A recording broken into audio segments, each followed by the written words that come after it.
This is Addicron Podfic back with another episode of Our Broken Repair Boy. This is by your daily dose.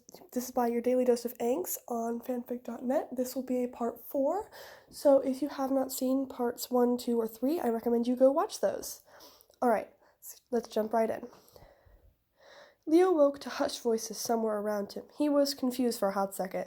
Where was he? How did he get here? But he soon remembered. He was hit by a crushing weight. At first, he couldn't identify it, but then he realized. It was grief.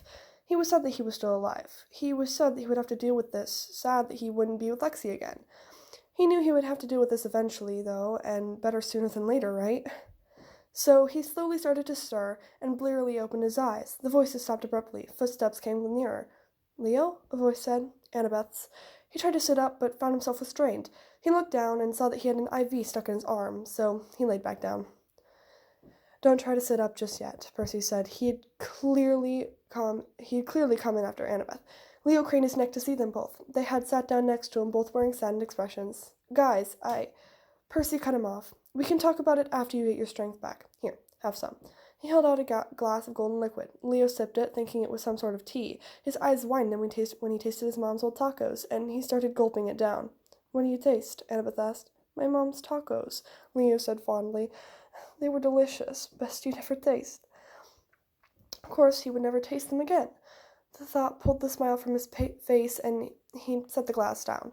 He felt much stronger now, so he pulled himself into a sitting position. Now that he could see them properly, Percy and Annabeth both looked absolutely terrible. They had bags under their eyes and had clearly been crying. "How long was I out for?" Leo asked. 2 days, Annabeth informed him. "We told the others that you were fixing an issue with the ship. We set the ship down somewhere in the countryside. No one will find it." Leo sighed. "We're going to talk about it now, aren't we?" "Yes, we are," Percy confirmed. Leo leant back on his pillow and sighed again. "Shoot." "Why?" Percy asked, sounding broken. "You're always so happy, and then I go to check on you, and you've almost killed yourself." Leo flinched. "I wasn't trying to kill myself." "Sure looked like it," Percy grumbled under his breath. Annabeth rested a hand on his arm reassuringly. "Let's think about it a bit more. What triggered it?" Leo sighed. "I had a nightmare," he confessed. "What about?" "That's a very long story, which involves a lot of depressing shit," Leo warned them. "Spill," Percy said firmly. Leo sighed. "When I was 8, my mom died. As you know, I got put into foster care. I ran away from a lot of foster homes for a variety of reasons. Fear, not feeling at home, but mostly because of abuse." He heard Annabeth's breath catch in her throat, but he refused to look at her. "When I was 13, I was put into a foster home with a lady called Miss Teresa. She seemed perfect. Big house, literal Barbie. She had even fostered kids before. But as soon as my social worker left, she became the devil with lipstick on. She shoved me into the basement with about 4 other kids who had been beaten up regularly and hadn't eaten in days. That was the worst foster home I've been to, and she seemed to hate me in particular for some reason. But there was one thing which made it better. We were allowed out once a week so that she could pretend to people we were all a happy, perfect family. One time when we were out, we got separated. Miss Teresa had to talk to someone, so she told us to go do whatever we wanted and come back by 4 or she would call the police. I went to a forest and met someone there, a girl named Alexis. She was awesome. We talked for hours before I had to go. Next time we went out, I saw her again. Every time. We figured out a way to meet up. We became best friends. Then, one day, I dropped a plate in the foster home. Teresa flipped, and she stabbed me in the hand with a shard of the plate. The next day, when I went to see Lexi, she noticed, and she asked about it. I didn't want to tell her, but she eventually got it out of me. She was horrified. She wanted to go to the police, but one kid had tried that before. Nobody ever saw him again, so I convinced her not to. But she always brought medical supplies for me after that, and it became our secret. She was the only person that knew. Over time, I started to fall for her. She was my best friend, and I was hers. Soon I was completely obsessed. We did everything we could together. We wrote songs, we told stories. Then, on my 14th birthday, she gave me a present, a drawing of me and her together. It was so good. It must have taken her months. I still have the drawing. Then, out of nowhere, she pulled me in and kissed me.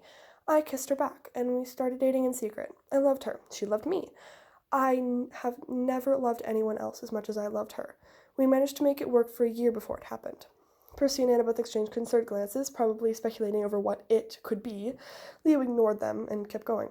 Miss Teresa found out about us. She grabbed Lexi and took her. She called me upstairs from the basement. I was terrified. She never called us up unless we did something terrible. When I got up there and saw her holding Lexi, I almost had a heart attack.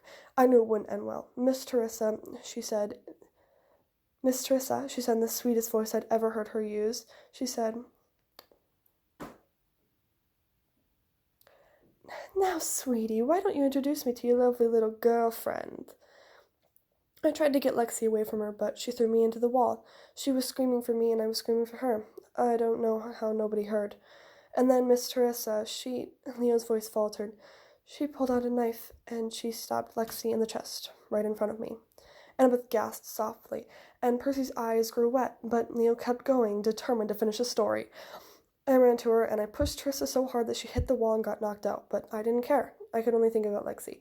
At this point, all three of the people in the room had tears flowing down their cheeks in steady streams, yet somehow Leo's voice remained steady. I ran to Lexi's body, lying on the floor. She was still alive and covered in her own blood. I sang to her until she died. At this point, Leo was forced to stop for a second and gather himself. I didn't want to leave her. I couldn't, so I took her body and buried it in a clearing where we met. Then I ran back to the home and stole the keys to the basement from Teresa and let the others go. I ran away on my own. I ran and didn't stop for 3 hours. I needed to get away from there. I didn't even stop to change out of my bloody clothes. But the police found me soon enough, and I was sent to the wilderness school. Leo smiled at the pair thinly. "You're all called up. The nightmare was about Lexi. About her death." Percy and Annabeth were both crying hard at this point. "Oh, Leo," Annabeth managed before she started crying even harder. And that was Chapter 7. On to Chapter 8. Leo sighed and ran a hand through his hair. I had a nightmare about that, and it triggered the cutting.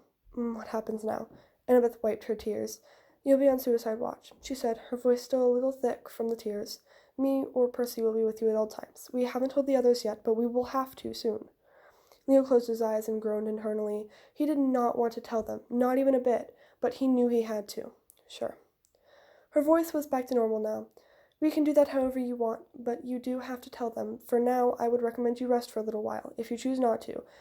We won't stop you, but you will be monitored closely by me or Seaweed Brain to make sure you eat, sleep, and rest in general. Now, which would you prefer to do? Stay here and rest, or work with one of us?" Leo didn't have to contemplate his option for long. "Work," he said, without hesitation. "Okay, I'll just check that everything is okay with the bandages and the cuts. Then I'll go with you to wherever you need to go. Me and Percy will switch every day," Annabeth said. She leaned over and undid the bandages. Leo caught sight of the cuts lining his arms and raised his eyebrow in shock. They were already well healed. He had expected them to be far fresher. That was good. Less time to wear long sleeves.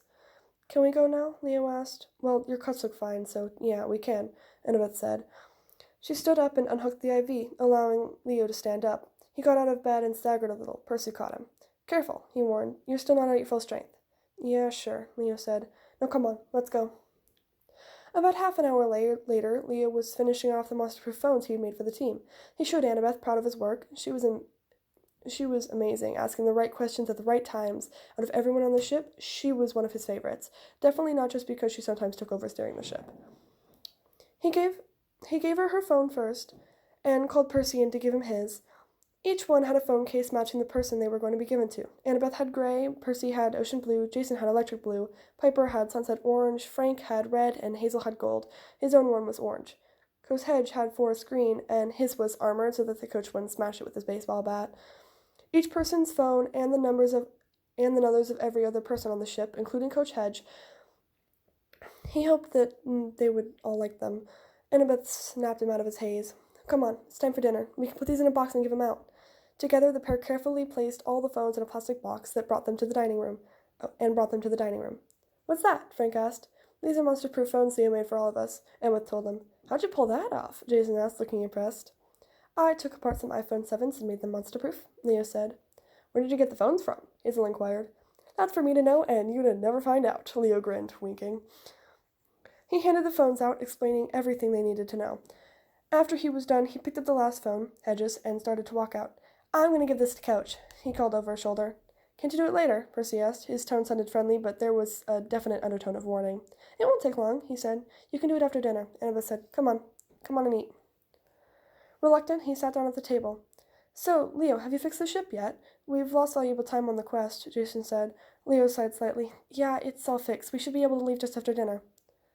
We haven't seen you much for the past 2 days, Paper said. Or at all. Yeah, I've been busy, Leo fibbed. The Argo may be a spanking hot war machine, but it's insanely difficult to fix once it's broken. He took a bite of his food, aware of Percy watching him closely. Yeah, we got that, Frank grumbled. Percy groaned. Give him a break, guys. He's been working hard to fix it this quickly. Actually, Leo injected, that reminds me. We need to stop somewhere quickly to get the parts for the ship. Frank rolled his eyes. Do we really need to? Well, we could just skip it, but then we'd probably crash and die in a fire explosion, Leo offered. Annabeth broke in before the conversation could turn into an argument. That's fine. We could all use a quick break. Leo nodded, satisfied. There's a machine shop about 4 hours from here with everything we need. We can stop there. He stood up. I'm gonna give this to Hedge. Then I'll go get the ship moving again. I'll come with you, Percy said. He stood up and they left the room. You know, you don't need to start the ship tonight, Percy said. You almost died. You're allowed to take a break. Yeah, well, we've lost enough time already, Leo said. I figure it's best to get going as soon as possible. With that, they arrived at Hedge's room and knocked. The satyr burst out almost immediately, brandishing a baseball bat. Chill, Coach, it's just us, Leo yelled in alarm. Oh, sorry, Cupcakes. Coach apologized. What's up? Leo held out the phone. I made monster-proof phones. This one's for you. Thanks, Cupcake, Coach said, taking the phone. He seemed genuinely grateful. Leo grinned at him and turned to leave. Percy hot on his heels. They headed to the engine room in silence, Leo going straight to the console where he started up the ship and set the course. Percy watched from the corner, looking as if he was trying to figure something out. What? Percy asked. You look like you're figuring out the meaning of life. What? Leo said. Do I? Percy asked. He seemed genuinely surprised. That's just my resting face. Well, it's terrifying, Leo said. He turned back to the console and watched over it, ensuring that everything was going smoothly. You should sleep, Percy said. You said there was 4 hours. You can sleep at least a bit. Nah, I'm fine, Leo reassured him. We'll arrive in the middle of the night. Everyone else will be asleep. I'll sleep then. Suddenly, a thought struck him. Hey, when are you going to sleep if you have to watch over me all the time? Me and Annabeth were going to switch at some point during the night, he informed him. She went on for a while about how she would choose the time based on sleep cycles, but I kind of zoned out. Leo chuckled and turned his attention back to the controls. Well, everything seems to be in working order, he said. Now we just wait until we get there. 4 hours later, Leo had parked the ship in a discreet area about a 15-minute walk from the town. They could handle 15 minutes of walking if it meant the ship would be safer. Come on, you need to sleep, Percy said firmly. Leo decided not to argue, and allowed Percy to lead him to his cabin. He went to the bathroom to change quickly. He glanced at the shower. Someone had cleaned all the blood off, until there was not a drop of red remaining. Strange to think that last time he'd been in there he'd been bleeding out and hallucinating. He quickly left the bathroom before Percy could get worried. The son of Poseidon sat in the corner, fiddling with some pipe cleaners. Dude, how do you make all those things out of these stupid fuzzy sticks? He asked. I don't even know, Leo said. He sat down on his bed and turned the light off. Hey, Percy. His voice sounded small in the darkness. Yeah? Thanks for caring. Anytime. And that was chapters 7 and 8 of Our Broken Repair Boy. I hope you all enjoyed, and I'll see you next time. Bye!